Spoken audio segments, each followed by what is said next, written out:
Matt Rhule, the coach in Carolina, got booed yesterday. They were chanting "Fire Rhule." He had some strange explanation about Jay-Z needing 7 years to become an overnight success. Well, you don't get 7 years in the NFL. You're lucky to get 3 years in today's NFL. Here's Rhule from earlier today talking about where things stand between him and an owner in David Tepper, who has been very willing to pay a lot of money to have quarterbacks go away. Will he pay a lot of money to have his head coach go away? Here's Rhule talking about those dynamics. Yeah, I mean, I talked to Dave today. He's been unbelievably supportive. All of our conversations this morning were about, the best things to do moving forward. So he's been tremendously supportive and shown me a ton of confidence in terms of what we're doing. We're certainly not where we want to be, but we knew that this was something that was going to have to be done right. And so, Dave's been nothing but great to me, and I appreciate his confidence. Unconditional, unequivocal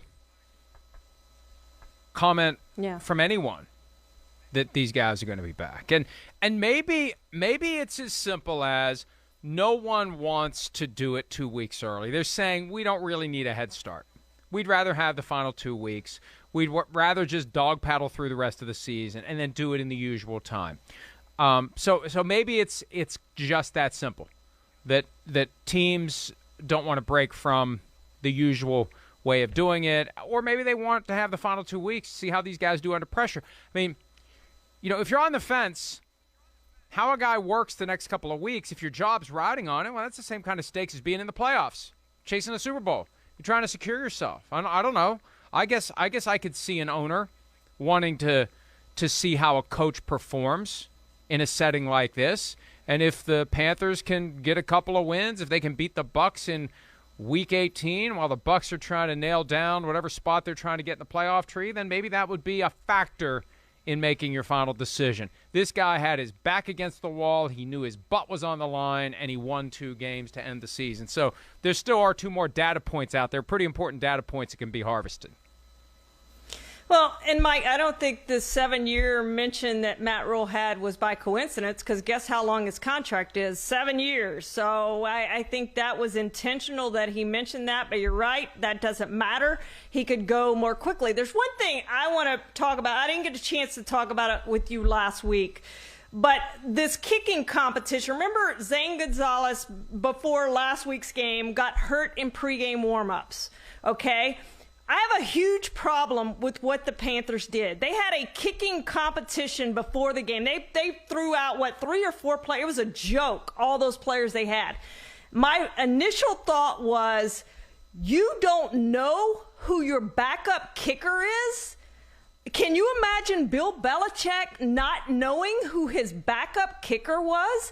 He kicked Wes Welker in a couple of games because their kicker got hurt in the same situation. But Bill Belichick knew who his backup kicker was. I think it would have been better for the Panthers not have had that kickoff that they had, the little competition thing that they had before the game, because that just shows you they were totally unprepared, had no idea who their backup kicker was. So it would have been better for them just to go into the locker room and have somebody just kick off, the punter or whoever. And why the punter can't kick off, I don't know. But have somebody kick off and just not bypass field goals and extra points. But that really bothered me, Mike, because that just showed me that they were unprepared for the situation. That bothered me a lot. And if I'm the owner of the Carolina Panthers, I'm asking questions. It's a good point. And Belichick would go 5, 6, 7, 8 deep with the guys on the roster who would be able to kick in the event that they have that situation. Because there are plenty of guys out there who can do it. You need to know what those skills are before you get in a situation where you need them. Hi, I'm Mike Tirico, and thanks for watching. Make sure to hit subscribe for the latest news and highlights from NBC Sports.